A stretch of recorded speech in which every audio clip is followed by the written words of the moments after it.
"You're in the wrong seat, sweetheart. The cleaning crew exits at the back." Those were the words that ended Patrick Halloway's career, though he didn't know it yet. He thought he was just bullying a young black woman in a hoodie out of seat 1A to make room for his ego. He thought his platinum status gave him the right to snap his fingers at the flight attendant and demand the trash be taken out. But the woman he just humiliated wasn't a trespasser. She was Jasmine Moore, and she didn't just own the seat. She owned the software that allowed the plane to fly. 5 minutes later, the engines cut out, the doors locked, and the karma that hit Patrick was louder than a jet engine. You won't believe who walked on the plane next.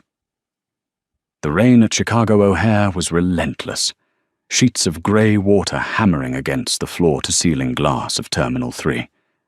It was the kind of weather that grounded dreams and spiked blood pressure. But for Jasmine Moore, the storm was just white noise. Jasmine adjusted the oversized hood of her charcoal grey sweatshirt, pulling it further down over her forehead. She checked her reflection in the darkened window of the boarding gate. No makeup, tired eyes, hair pulled back in a messy bun, and wearing leggings that had seen better days. To the average passerby, she looked like a tired college student heading home for laundry day, or perhaps an exhausted mother finally getting a break. She certainly did not look like the founder and CEO of Moore Dynamics, the logistics and AI infrastructure firm currently valued at $3 billion.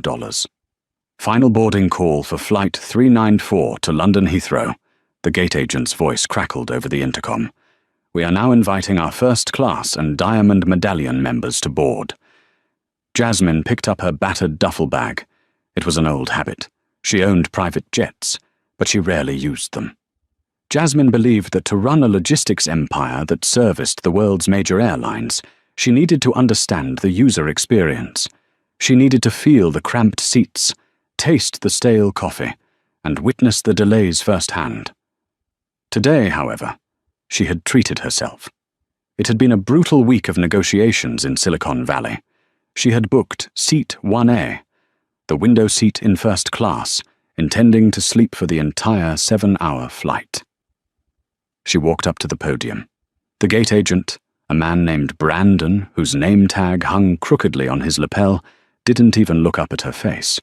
He just gestured vaguely toward the scanner. Jasmine scanned her phone. The machine beeped a pleasant green. "Thanks," she murmured. Brandon glanced at her attire, then at the first class designation on his screen. He frowned, his eyes narrowing, as if trying to reconcile a glitch in the matrix. "You're in 1A." "That's right," Jasmine said, her voice soft but firm. "Identity check," Brandon muttered, reaching for her passport.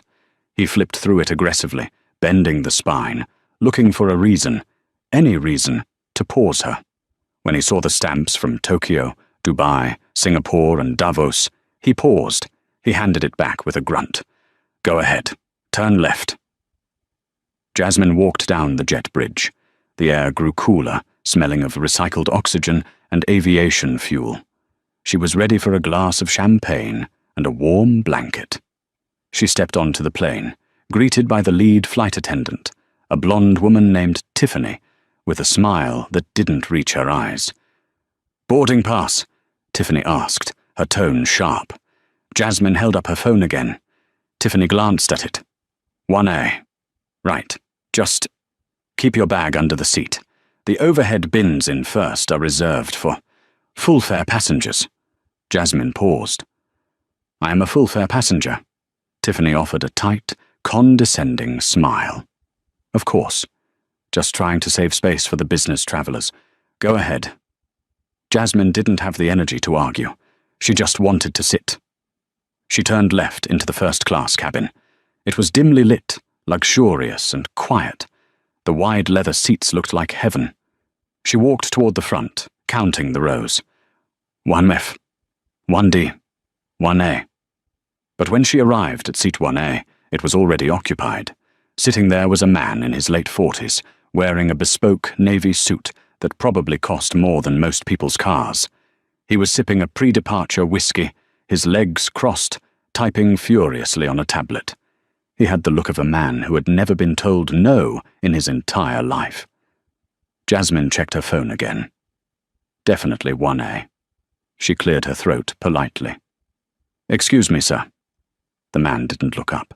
He held up a finger, silencing her while he finished typing a sentence. Jasmine waited. 5 seconds. 10 seconds. Finally, he hit send and looked up, his eyes sweeping over her hoodie and leggings with a look of utter disgust.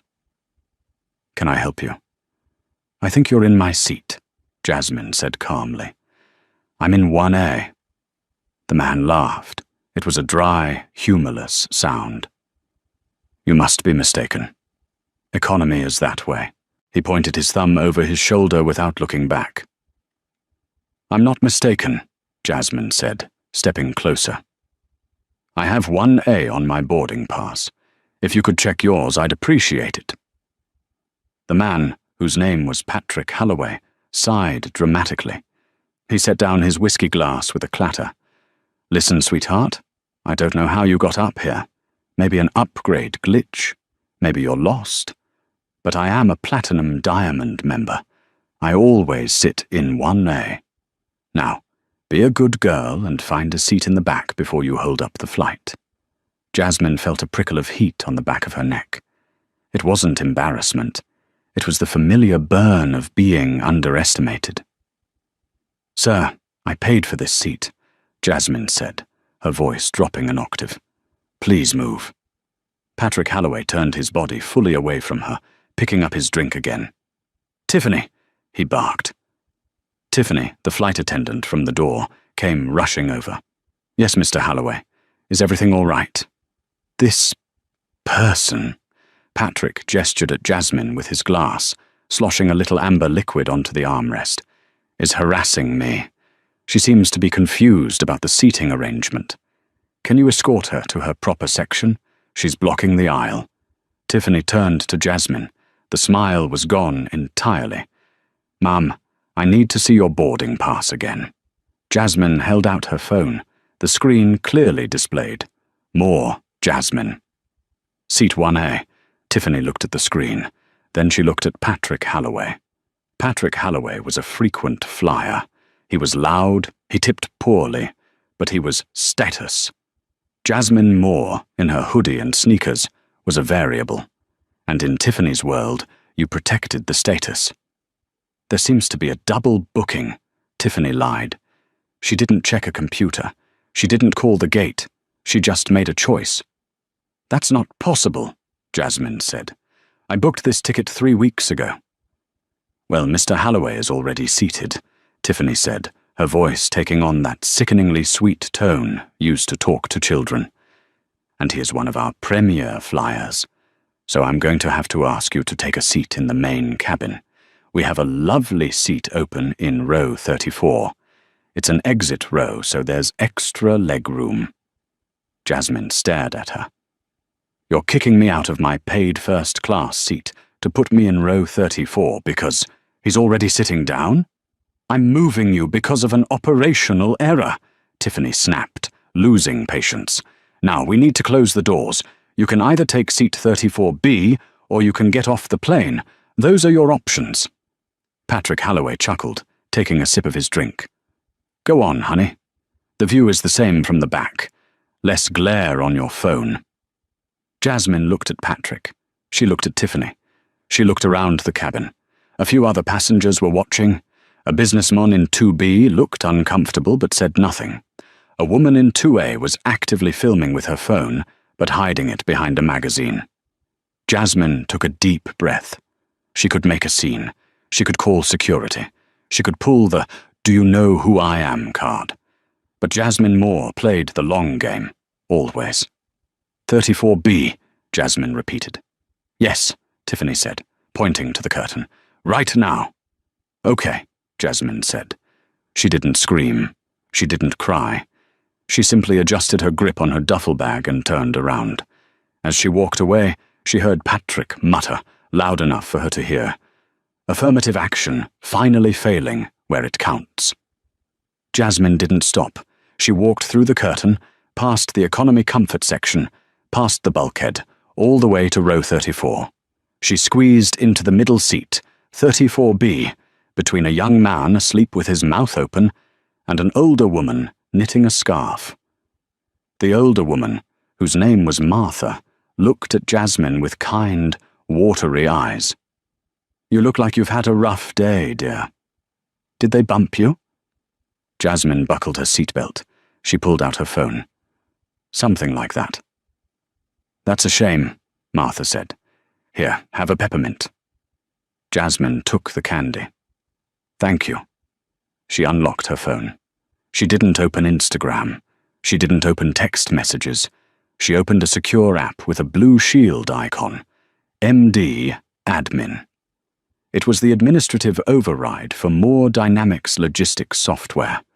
The software that managed the flight manifesting, weight and balance calculations, and, crucially, the digital handshake required for the plane's avionics to communicate with the ground server for takeoff clearance. Jasmine typed in a command. CMD. Revoke license. Auth target. Flight 394. Status. Immediate. A prompt popped up. "Are you sure? This will initiate a level 5 ground stop." Jasmine looked toward the front of the plane, imagining Patrick Halloway sipping his whiskey in her seat. She pressed confirm. The plane pushed back from the gate. The safety video began to play on the seatback screens. The engines whined to life, a low thrumming vibration that shook the floorboards. Jasmine sat quietly in 34B, unwrapping the peppermint Martha had given her. "Going to London for business or pleasure?" Martha asked, clicking her knitting needles. "Business," Jasmine said. "I have a meeting with the regulatory board, but I think I might be a little late." "Oh, don't worry," Martha soothed. "These pilots make up time in the air." The plane taxied toward the runway. It was a long taxi at O'Hare. They waited in line behind a massive cargo plane. Jasmine watched the rain streak horizontally across the small oval window. Suddenly, the hum of the engines changed. The high-pitched whine spooled down. The vibration ceased. The lights in the cabin flickered once, then steadied. The plane rolled to a stop right in the middle of the tarmac. A collective murmur went through the economy cabin. People pulled headphones off. "Why did we stop?" the sleeping man next to Jasmine mumbled, wiping drool from his chin. The intercom chimed. It wasn't the flight attendant. It was the pilot, Captain Davis. His voice sounded tight, confused. "Ah, ladies and gentlemen, this is Captain Davis from the flight deck. We seem to be experiencing a minor technical glitch with our flight computer. We've lost our connection to the central dispatch server. We're going to try to reset the system. Should just be a moment. Sit tight." Jasmine chewed her peppermint. Up in first class, Patrick Halloway groaned loudly. "Unbelievable!" he shouted. "Tiffany, top me off. If I'm going to be stuck on the tarmac, I want another drink." "Certainly, Mr. Halloway," Tiffany chirped, though her hands were shaking slightly as she poured. She had seen the pilot's face when he peeked out of the cockpit a moment ago. He looked pale. 10 minutes passed, then 20. The air in the cabin began to get stuffy. The intercom chimed again. "Folks, Captain Davis again. The reset didn't work. We are currently getting an error message that, well, we've never seen before. We are in communication with maintenance. We apologize for the delay." In seat 34B, Jasmine's phone buzzed. It was a text from her chief technology officer, David. "David, alert on the dashboard. Did you just kill the auth token for a specific aircraft ID? We're seeing a total lockout on Flight 394. Jasmine. Yes. The hardware is compromised. David. Compromised? How? Cyber attack? Jasmine. No. Theft of assets. Specifically, seat 1A. Stand by. Jasmine put the phone away. A commotion started at the front of the plane. The first-class curtain was whipped open. Tiffany came marching down the aisle, looking frantic. She was heading toward the back galley, likely to grab the emergency phone to talk to the captain again. As she passed row 34, she locked eyes with Jasmine. Jasmine didn't look away. She offered a small, calm smile. Tiffany faltered. She slowed down, a look of confusion crossing her face. Why was the girl in the hoodie so calm? Everyone else was groaning, complaining, texting their families. The girl in the hoodie looked like she was watching a movie she had already seen. The plane sat for 45 minutes. The temperature was rising. A baby started crying 3 rows up. Then, the view out the window changed. Blue and red lights flashed against the rain-slicked tarmac. 1 police car, then 2, then 3. Then a black SUV with tinted windows. Then a stair car, driving aggressively toward the side of the plane. "Oh my," Martha whispered, peering out the window. "Police. I hope there isn't a bomb." "I don't think it's a bomb," Jasmine said. The intercom clicked. This time the captain's voice was serious, grave. "Ladies and gentlemen, we have been ordered by the Federal Aviation Administration and airport police to return to the gate immediately. But we are unable to move the aircraft due to the software lock. Authorities will be boarding the aircraft via the mobile stairs to address a security breach. Please remain seated with your seatbelts fastened." A security breach. The words hung in the air like smoke. The side door of the plane, located just behind first class but before economy, was thumped from the outside. Tiffany opened it. The wind and rain swirled in. 2 uniformed police officers stepped aboard, followed by a man in a trench coat who looked like he hadn't slept in a week, and behind him, 2 men in dark suits with earpieces. The man in the trench coat flashed a badge at Tiffany. "Federal Agent Miller, who is the lead flight attendant?" "I am," Tiffany squeaked. "We have a report of a stolen identity and unauthorized access to a Class A commercial vessel," Agent Miller said, his voice booming. "We were notified that the authorization for this flight was revoked by the license holder due to, and I quote, piracy and theft of corporate property on board." Patrick Halloway stood up in seat 1A. "About time. Get whoever caused this off the plane so I can get to London." Agent Miller looked at Patrick. Then he looked at his clipboard. "We are looking for a Ms. Jasmine Moore." Tiffany pointed a shaking finger toward the back of the plane. She's in economy. Row 34. I moved her there." "You moved her?" Agent Miller looked at Tiffany with an expression of bewilderment. "You moved the owner of the airline's software infrastructure to row 34. Tiffany's face went white. "The... what?" "Let's go," Miller commanded his team. The procession moved down the narrow aisle. The police, the agents, and the suits. Passengers craned their necks. Patrick Halloway stood up, watching them go, a smug grin on his face. "Go get her, boys. Probably a warrant out for her." The agents reached row 34. The entire economy cabin went silent. Agent Miller stopped at 34B. He looked down at Jasmine. Jasmine looked up. She didn't look scared. She looked bored. "Ms. Moore?" Miller asked, his tone shifting from authoritative to respectful. "That's me," Jasmine said. "Ma'am, we received the Level 5 ground stop alert. We assumed the aircraft had been hijacked remotely. You sent the code?" "I did," Jasmine said. "May I ask why?" "Because." Jasmine unbuckled her seatbelt and stood up. She smoothed out her hoodie. "I was informed by the crew that I was not a valid passenger for the seat I purchased. And since Moore Dynamics policy strictly prohibits our software from being utilized on flights where the license holder is being defrauded, I had to revoke the license." She looked at Tiffany, who had followed the police down the aisle and was now trembling near row 30. "You see," Jasmine said, her voice carrying clearly through the silent cabin, "this plane flies on my code. If I'm not good enough to sit in the seat I paid for, then my code isn't good enough to fly this plane." Agent Miller suppressed a smile. He turned to Tiffany. "Is that true? Did you remove Ms. Moore from her assigned seat?" "Mr. Halloway. He's a Diamond member," Tiffany stammered. She was wearing a hoodie." "I see," Miller said. He turned back to Jasmine. Ms. Moore, what do you need to restore the flight status? We have a tarmac full of angry people. I need my seat, Jasmine said simply, and I need the person who stole it removed. And I want an apology. Done, Miller said. He turned to his officers.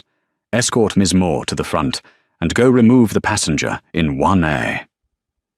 The walk back to the front of the plane was very different from the walk to the back. Jasmine led the way. Behind her were federal agents. Behind them was a terrified Tiffany. As she passed the rows of economy, people weren't whispering about the girl in the hoodie anymore. They were staring in awe. A guy in row 20 started a slow clap. It caught on. By the time she reached the bulkhead, half the plane was clapping. They reached the first-class curtain. Jasmine swept it aside. Patrick Halloway was still standing there, leaning against the galley wall, looking impatient. When he saw Jasmine return with the police, he smirked. Finally, Patrick said. Take her away, and get me a refill while you're at it. Agent Miller stepped around Jasmine. He was a large man, and he loomed over Patrick. Mr. Patrick Halloway, Miller asked. Yes, and you are. Federal agents, I need you to grab your bag and step off the aircraft immediately. Patrick's glass slipped from his hand, bouncing on the carpeted floor. Excuse me? You're kicking me off? She's the one who disrupted the flight. Actually, Miller said, this lady grounded the flight because you stole her seat, and since she owns the company that controls the plane's navigation, she calls the shots. Furthermore, in the process of running your ID for the manifest check during the lockdown, we found an interesting flag from the SEC. Patrick's face went from red to a sickly shade of grey. The SEC? Something about wire fraud and embezzlement investigation pending indictment, Miller read from a tablet.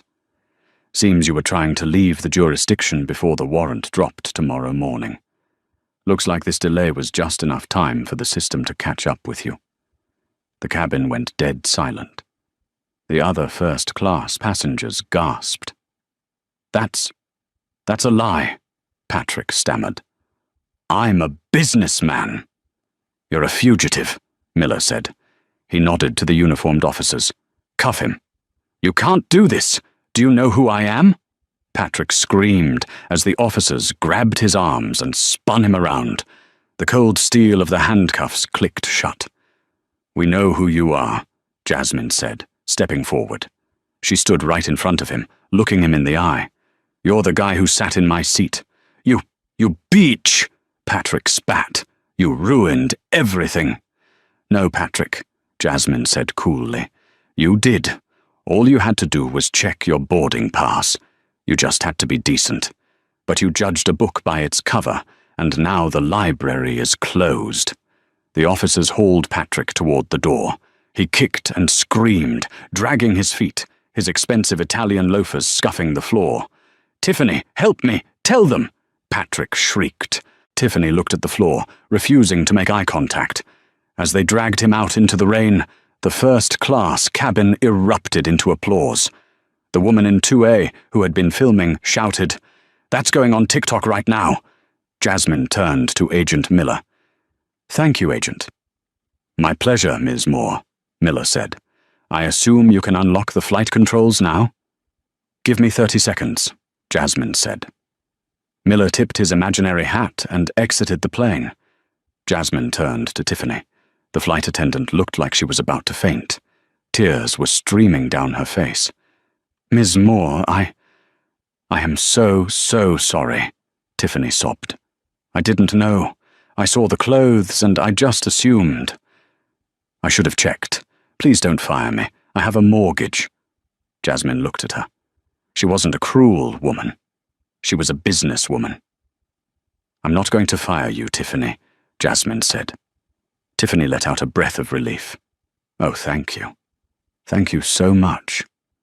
But, Jasmine continued, her voice hard, you aren't working first class on this flight, or any flight for a long time.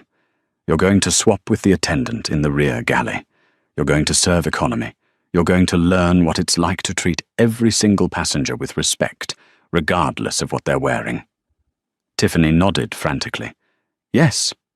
Yes, of course. Anything. Good. Go to the back, Jasmine pointed. Tiffany grabbed her bag and ran toward economy. Jasmine looked at the empty seat. 1A. It was messy. Patrick's spilled drink was on the floor. The pillow was crumpled. The gate agent, Brandon, came running onto the plane, breathless. He had a cleaning crew with him. Miss Moore, we heard. We're so sorry. We're going to clean this seat right now. Fresh linens, new pillow, anything you want. Jasmine watched them scrub the seat. She watched them remove every trace of Patrick Halloway. When it was done, she sat down. It was soft. It was comfortable. It was hers. She pulled out her phone and opened the admin app. CMD. Restore license auth target. Flight 394. The status, active. The lights in the cabin brightened. The air conditioning kicked in with a fresh whoosh. The pilot came over the intercom, his voice relieved. Ladies and gentlemen, the, technical glitch has been resolved. The computer is back online. We have been cleared for immediate takeoff. Thank you for your patience. Jasmine reclined her seat. She closed her eyes. But the story wasn't over yet. Because, while Jasmine had won the battle, Patrick Halloway had friends. And the man sitting in seat 2B, the quiet businessman who hadn't said a word, had been texting the entire time. He wasn't filming for TikTok. He was texting the board of directors of More Dynamics, and the message read, "She just used company assets to ground a commercial flight for a personal vendetta. We have her." The plane took off, soaring into the dark clouds. Jasmine drifted off to sleep, thinking the drama was behind her. She had no idea that upon landing in London, she wouldn't just be facing a meeting, she would be facing a coup. The flight to London was deceptively peaceful. After the arrest of Patrick Halloway and the removal of Tiffany to the back galley, the service in first class became impeccable. The replacement flight attendant, a young man named Kevin, treated Jasmine with a reverence usually reserved for royalty. He kept her glass full of sparkling water and ensured her privacy was absolute. Jasmine used the time to prep for her regulatory meeting. The UK Aviation Authority wanted to discuss the implementation of More Dynamics' new AI predictive maintenance protocols. It was a standard, high-level meeting, boring, profitable and necessary. When the wheels of the massive jet touched down at Heathrow, the grey English dawn was just breaking. Jasmine felt a sense of accomplishment. She had stood her ground, removed a toxic element, and still made it to London on time. She disembarked first. The cool air of the jet bridge felt revitalizing. Waiting for her at the gate was not the usual contracted driver holding a sign, but a sleek black town car parked right on the tarmac, flanked by 2 private security guards. Jasmine frowned. This was unusual. She hadn't requested a tarmac transfer. A woman in a sharp grey suit stepped out of the car. It was Lydia Grant, the Vice President of More Dynamics' European Division. Lydia was usually warm, a friend even, but today her face was a mask of stone. "Lydia." Jasmine descended the stairs, her duffel bag over her shoulder. "I didn't expect the VIP treatment. I just needed an Uber to the hotel." Lydia didn't smile. She didn't offer a hug. She simply opened the back door of the car. "Get in, Jasmine. We aren't going to the hotel. We're going straight to the Leadenhall building." "The cheese grater?" Jasmine asked, using the nickname for the skyscraper where their UK HQ was located. "My meeting with the regulators isn't until tomorrow. What's going on?" "The board has called an emergency session," Lydia said, her voice tight. "They're all there, physically or virtually." "An emergency session? Regarding what?" Lydia looked at her, and for a second the mask slipped. There was pity in her eyes. "Regarding you, Jasmine."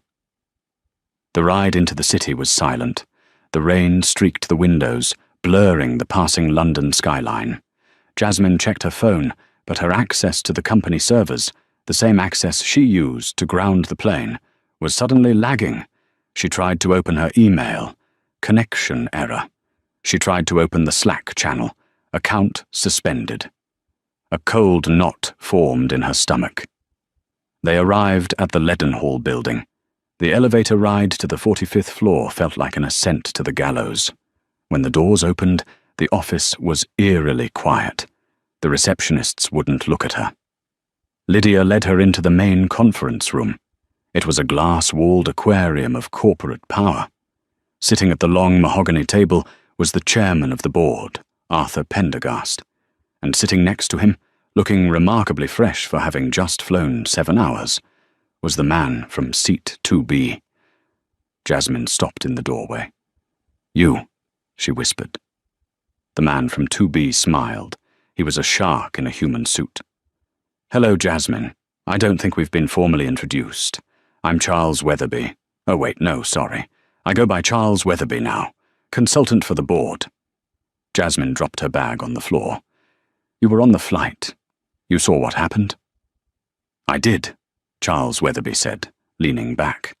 "I saw a CEO suffer a minor inconvenience and retaliate by causing a global logistics paralysis, costing this company an estimated $12 million in delays, fuel, and reputation damage in under an hour." "Minor inconvenience?" Jasmine walked to the table, her hands flat on the mahogany surface. "I was racially profiled, denied the service I paid for, and humiliated. I utilized the security protocols I wrote to protect the integrity of the company assets. A plane flown under fraudulent manifests is a liability." "That's a cute spin," Arthur Pendergast rumbled. He was a large man with a white beard, the kind of old money investor who hated disruption. But the fact remains, Jasmine, you treated a Boeing 777 like your personal toy. You grounded a flight because your ego was bruised. "Patrick Halloway was a criminal," Jasmine shot back. "The FBI arrested him for fraud. If I hadn't grounded that plane, he would have escaped justice using our aircraft. I saved us from being accessories to a federal crime." "We know about Mr. Halloway," Charles Weatherby said smoothly. He tapped a tablet. "But you didn't know that when you grounded the plane. You grounded it because he took your seat. The arrest was just a lucky coincidence that you're using to cover your tracks." The screen behind them flickered to life. The faces of the other 10 board members appeared via video link. They looked grim. "Jasmine," Arthur said, standing up, "the investors are spooked. The stock dropped 4% the moment news of the ground stop hit the wire. They see a loose cannon. They see a founder who thinks she's bigger than the board." "I am the founder," Jasmine's voice rose. "I built the code. I built the algorithms. Without me, this is just a hardware leasing company." "And that is exactly the problem," Charles Weatherby said softly. "Keyman risk. You are too central, too emotional. And today proved it." Arthur slid a piece of paper across the table. It was a single sheet, watermarked with the company logo. "This is a motion of no confidence," Arthur said. "Effective immediately, you are placed on administrative leave, pending a third-party investigation into your fitness to lead. You are stripped of your executive powers. Your access to the MD admin override is revoked." Jasmine stared at the paper. "You can't do this. I own 40% of the voting shares." "And we own the other 60%, Arthur said. "It's already done, Jasmine. The vote took place while you were in the car." Jasmine looked around the room. She looked at Lydia, who was standing in the corner, staring at the carpet. "Lydia," Jasmine asked. "I voted to abstain," Lydia whispered, tears in her eyes. "I'm sorry, Jasmine. They threatened my pension." Jasmine laughed. It was a cold, bitter sound. "So that's it? A coup? Orchestrated by a guy sitting in seat 2B? Charles Weatherby stood up and walked over to her. He smelled of expensive cologne and treachery. "It wasn't just today, Jasmine. We've been looking for a reason. You're too radical." You spend too much on employee welfare. You refuse lucrative military contracts. We needed a change. You just handed us the gun and the bullets on a silver platter." He leaned in close, whispering so only she could hear. "And by the way, Patrick Halloway, he's an old golfing buddy of mine.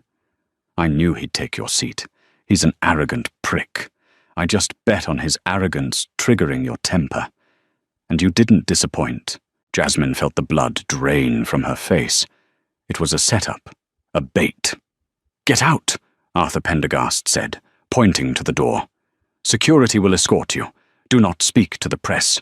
Do not speak to the employees. If you violate the NDA, we will sue you until you are selling that hoodie on eBay." Jasmine grabbed her duffel bag. She looked Charles Weatherby in the eye. "You think you understand my code," she said, her voice dangerously calm. "But you don't. You understand the interface. You don't understand the ghost in the machine." "Is that a threat?" Charles smiled. "It's a diagnostic," Jasmine said. She turned on her heel and walked out. The heavy glass doors swung shut behind her, sealing her out of the empire she had built from scratch. Jasmine checked into a small boutique hotel in Shoreditch under a fake name. She didn't use her corporate credit card. She used cash she had withdrawn from an ATM in the airport. She sat on the edge of the bed, the room dark, except for the glow of the neon sign outside. She was cut off. Her email was dead. Her Slack was dead. Even her verified Twitter account had been locked for suspicious activity. No doubt the board's doing. They had silenced her. She felt a wave of despair. Maybe they were right. Maybe she had reacted emotionally. Had she thrown away a billion-dollar legacy over a seat? She turned on the TV to distract herself. BBC News was on. Breaking news in the tech world. Moore Dynamics founder Jasmine Moore has been ousted by the board of directors following an incident at Chicago O'Hare this morning. Sources say Moore suffered a mental breakdown on a flight, endangering passengers. They were controlling the narrative. They were painting her as the angry black woman who snapped. It was a trope as old as time, and they were weaponizing it to destroy her credibility. Jasmine buried her face in her hands. "I lost," she whispered. Her personal phone, a burner she kept for emergencies, buzzed. She ignored it. It buzzed again, and again. Then it started vibrating continuously. She picked it up. It was a text from her younger sister, Maya, who lived in Atlanta. "Maya, Jasmine, OMFG. Are you seeing this?" Maya, "Open TikTok right now." Maya, "You are trending, #1 worldwide." Jasmine frowned. She didn't have TikTok on her burner phone. She quickly downloaded it, waiting agonizing seconds for the install. When the app opened, the algorithm didn't need to guess what she wanted. The entire For You page was flooded with it. The hashtag Knock of the Seat had 500 million views. The top video was posted by a user named Bo Sophie Travels. It was captioned, "The truth about what happened on Flight 394. The CEO didn't snap. She struck back." Jasmine clicked the video. It was high-definition footage, shot from seat 2A. The angle was perfect. It showed the back of Patrick Halloway's head. It showed Jasmine standing in the aisle, polite, calm, asking for her seat. It showed Patrick laughing. "Listen, sweetheart, the cleaning crew exits at the back." It showed Tiffany, the flight attendant, sneering. "I'm moving you because he's already sitting down." The audio was crisp. You could hear the condescension dripping from every word. You could see Jasmine's restraint. She didn't scream, she didn't yell, she just walked away. But then the video cut to a second clip. This was the bombshell. It was filmed while Jasmine was in the back of the plane. The camera was zoomed in on the gap between the seats in row 1 and 2. Patrick Halloway was leaning back, clinking his glass against the glass of the man in 2B, Charles Weatherby. The audio picked up their whisper. "Patrick, That was easier than you said, Charlie. She walked right to the back. Charles Weatherby. Give it 10 minutes. She'll override the system. I know her. She can't handle disrespect. As soon as she hits that kill switch, the board has the cause clause to fire her. Just sit tight, Patrick. Your legal fees for the SEC thing? The board will cover them if you pull this off. Patrick. To the new CEO. Charles. To the end of the Moore era. Jasmine gasped, dropping the phone on the duvet. Sophie, the girl in 2A, hadn't just filmed the argument. She had filmed the conspiracy. She had been listening. Jasmine picked up the phone again. The comment section was a war zone, but not against her. User 1. OMG. He set her up? User 2. This isn't just racism, it's corporate espionage. User 3. More Dynamics boycott until she is back. User 4. That guy in 2B is Charles Weatherby. I used to work for him. He's a snake. User 5. Queen Jasmine. She didn't break down. She was being gaslit. The video had been posted 2 hours ago. It already had 40 million likes. Jasmine stood up. The despair evaporated, replaced by a cold, hard fury. They thought they had buried her. They thought taking her access keys would stop her. But they forgot that More Dynamics wasn't just code. It was a brand, and the brand was her. She needed to contact Sophie. She clicked on the profile. Sophie was live right now. Jasmine tapped into the live stream. Sophie was sitting in a hotel room in London, likely the same hotel the airline put the passengers in. Guys, I'm telling you, Sophie was saying to the camera. I was terrified to post it, but when I saw the news saying she had a breakdown, I couldn't let them lie. That man in 2B plotted the whole thing. Jasmine created a username, The Real Jasmine Moore. She typed in the chat. Sophie, check your DMs. It's me. The chat exploded. OMG, is that her? Jasmine is in the chat. Sophie squinted at the screen. No way. Is that really you? Jasmine sent a DM. I'm at the Hoxton Hotel in Shoreditch, room 304. Can you get here? Sophie replied instantly. I'm 10 minutes away. I'm bringing the raw files. Jasmine went to the bathroom and splashed cold water on her face. She looked in the mirror. She looked tired, yes. But the fear was gone. 20 minutes later, there was a knock at the door. Jasmine opened it. Standing there was a young woman with pink hair, holding a heavy laptop bag. It was Sophie, and behind her was a tall man with a camera rig. I hope you don't mind, Sophie said, breathless. This is my brother, Liam. He's an editor. We thought you might want to make a statement. A real one. Not a press release. Jasmine smiled. It was the first genuine smile she had cracked all day. Come in, Jasmine said. Set it up. What are we going to do? Liam asked, setting up a ring light. The board blocked me from the company servers, Jasmine said, sitting in the armchair and crossing her legs. She looked regal, even in her travel clothes. They control the internal comms. They control the press releases. But they don't control the internet. We're going to burn them down, Sophie said, grinning. No, Jasmine corrected her. We're going to tell the truth. And then, we're going to let the market decide who runs More Dynamics. She looked into the lens of Liam's camera. Ready? Liam asked. Rolling, Sophie said. Jasmine leaned forward. My name is Jasmine Moore, and I'd like to introduce you to the man who stole my seat and the man who paid him to do it. She began to speak, and outside the window, the London rain poured, washing away the old regime, one viral second at a time. Meanwhile, across the city in the Leadenhall building, Charles Weatherby was popping a bottle of champagne. To a job well done, Charles said, toasting Arthur.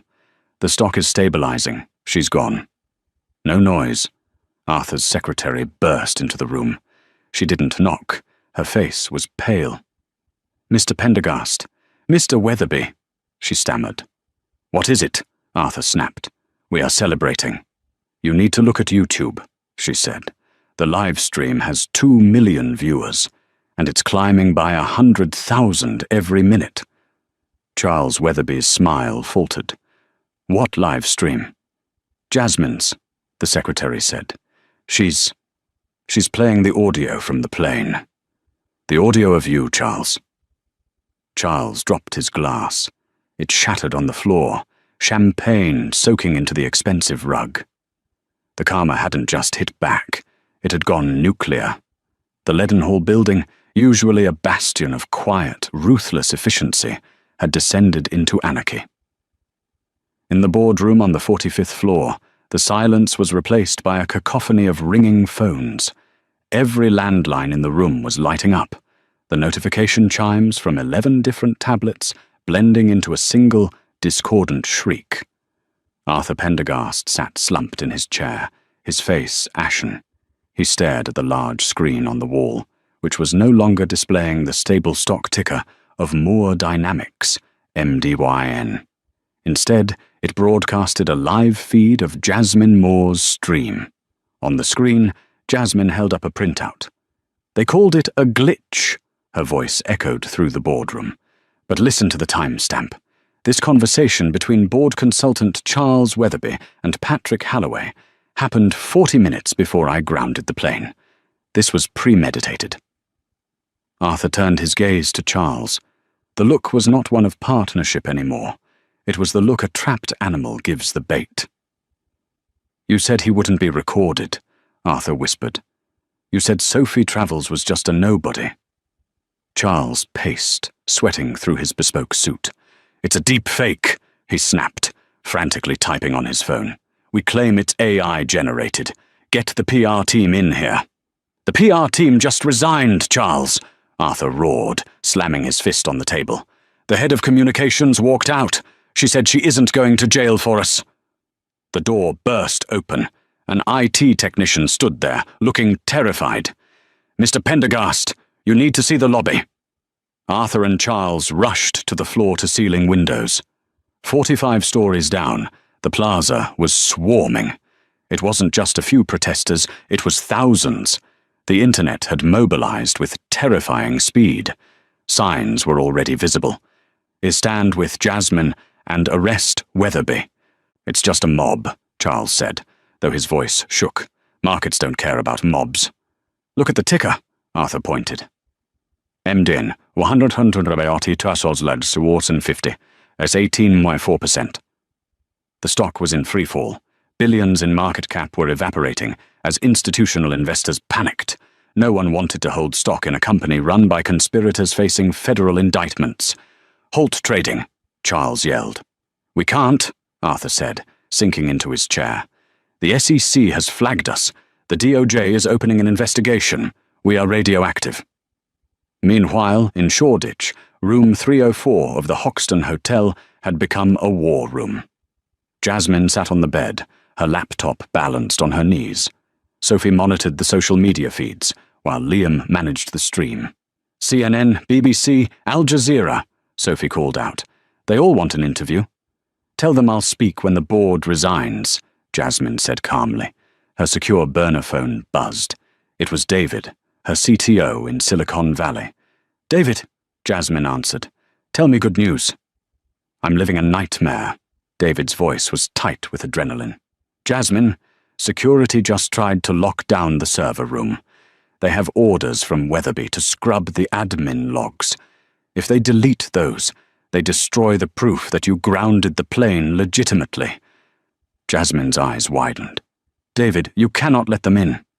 I know, David said. That's why we barricaded the doors. We? The entire dev team. We moved the vending machines in front of the server room. The engineers are sitting on the floor. We are on strike.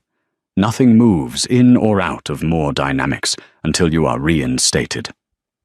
Jasmine felt a lump form in her throat. She had built a company, yes, but she had also built a culture.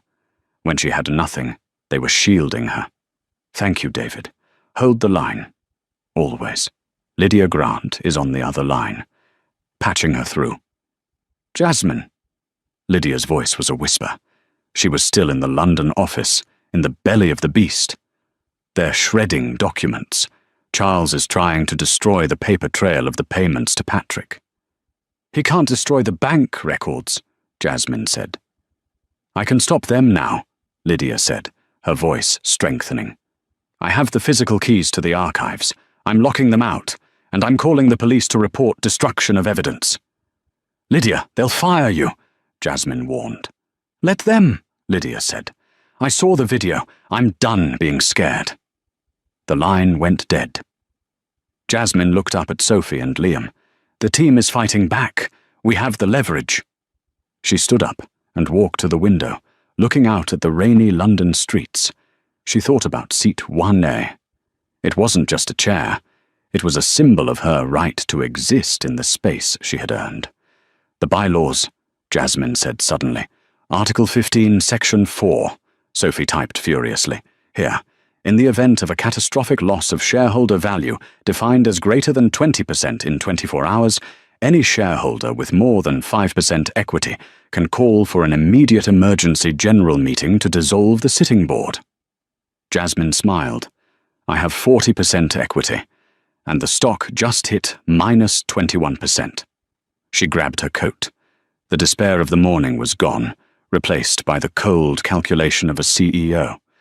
We're calling a meeting, Jasmine said. Tomorrow morning, and we're going to invite everyone. The grand ballroom of the Intercontinental Hotel hummed with the nervous energy of a firing squad.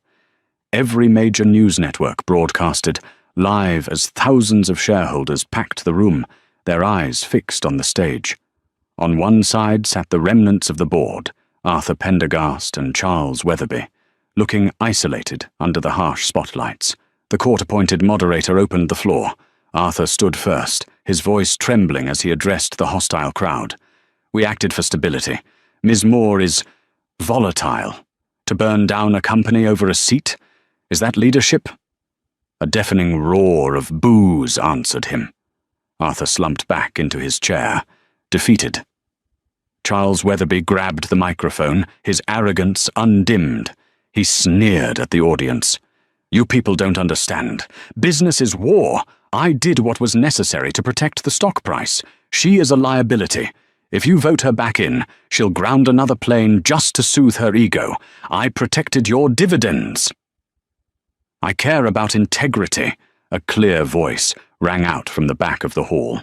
The double doors swung open. Jasmine Moore walked in. She wasn't wearing a hoodie today. She wore a pristine white suit that cut through the gloom of the room. The crowd parted like the Red Sea.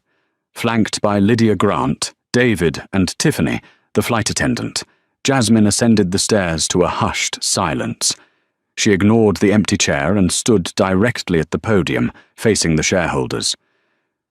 Mr. Weatherby asks if I care about dividends, Jasmine said, her voice amplified and steady. I built this company from a basement. I wrote the code that navigates 40% of the world's air traffic. I know the value of $1, but I also know the cost of silence, she gestured to Tiffany. This is Tiffany. She moved me to the back of the plane because she was afraid of men like Charles. She thought she had to protect the important passenger to keep her job. Yesterday, the board tried to do the same to me. They tried to force me into the exit row to keep me quiet. Jasmine leaned into the mic, staring Charles down. But I don't fit in the exit row anymore. More Dynamics stands for the truth that the system works for everyone, not just the people in seat 1A. You tried to crash my reputation, Charles. But I control the navigation. She looked at the screen. Vote. The tally flashed instantly above the stage. Remove the board. 88%. The room erupted. It was a landslide. Charles stood frozen, his face draining of color. This is illegal, Charles screamed, slamming his fist on the table. I demand a recount. I have friends in the DOJ. I don't think your friends can help you now, Mr. Weatherby, Jasmine said calmly. 2 officers from Scotland Yard, accompanied by an FBI attaché, walked onto the stage from the wings. Charles Weatherby, the officer announced, his voice cutting through the cheers. You are under arrest for conspiracy, wire fraud, and corporate espionage. Mr. Pendergast, you are being detained for aiding and abetting."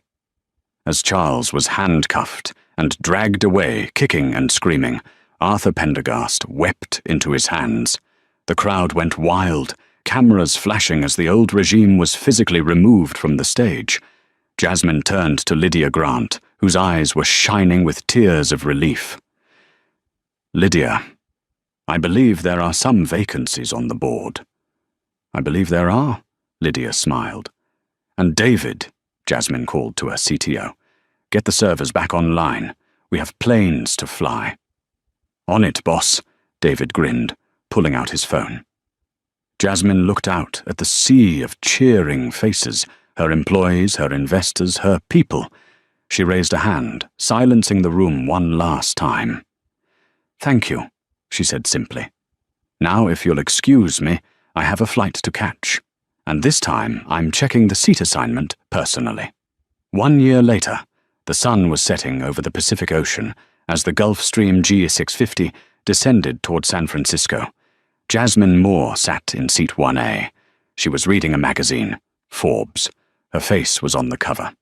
The headline read, "The Algorithm of Justice: How Jasmine Moore Revolutionized Corporate Ethics." The company stock was at an all-time high, $340 a share. The Moore Protocol, a new clause in their software that automatically flagged suspicious manifest changes, had become the industry standard for aviation security. Across the aisle, in seat 1B, sat Lydia Grant, now the COO of Moore Dynamics. "Did you see the news about Patrick?" Lydia asked, sipping her champagne. Jasmine didn't look up. "No, I try not to read the tabloids." "He took a plea deal," Lydia said. 3 years in federal prison, and he has to pay back the $12 million in damages for the flight delay. He's bankrupt." "And Charles?" 10 years, Lydia said. "No parole. Turns out he was embezzling from the pension fund, too. You really did clean house." Jasmine closed the magazine. She looked out the window at the clouds. "I didn't do it for revenge, Lydia," Jasmine said softly. "I know," Lydia said. "You did it for the code. Garbage in, garbage out." Jasmine smiled. "Exactly. The system only works if the data is true." The plane touched down smoothly. As they taxied to the private hangar, Jasmine checked her phone. She had a text from Tiffany. Tiffany had gone back to school with a scholarship funded by Moore Dynamics. She was studying to be a pilot. Text from Tiffany. "Passed my solo flight today. Thank you for the second chance, Jasmine." Jasmine typed back, "Congratulations, Captain. The sky is yours." The plane came to a stop. The door opened. Jasmine Moore picked up her bag, the same battered duffel bag she had carried that day in Chicago. She walked down the stairs, breathing in the cool air of victory. She had lost her seat for 40 minutes, but in fighting to get it back, she had ensured that no one would ever question her place at the table, or on the plane, ever again. She walked toward the waiting car, ready for the next meeting, the next challenge, the next flight. Because Jasmine Moore didn't just fly. She soared. Can you believe the nerve of that guy? He really thought he could just snap his fingers and erase a CEO because she was wearing a hoodie. Patrick Halloway and Charles Weatherby learned the hard way that when you try to steal a seat from a queen, you don't just lose your spot, you lose the whole game. Jasmine Moore didn't just get her seat back. She cleaned house and proved that true power isn't about the suit you wear, but the code you live by. What would you have done if you were Jasmine? Would you have grounded the plane, or would you have handled it differently? Let me know in the comments below. I read every single one. If you enjoyed this story of massive corporate karma, please smash that like button. It really helps the channel grow. And if you want more stories about justice served cold, hit subscribe and turn on the notification bell so you never miss an upload. Until next time, fly safe, check your boarding passes, and never let anyone take your seat. peace.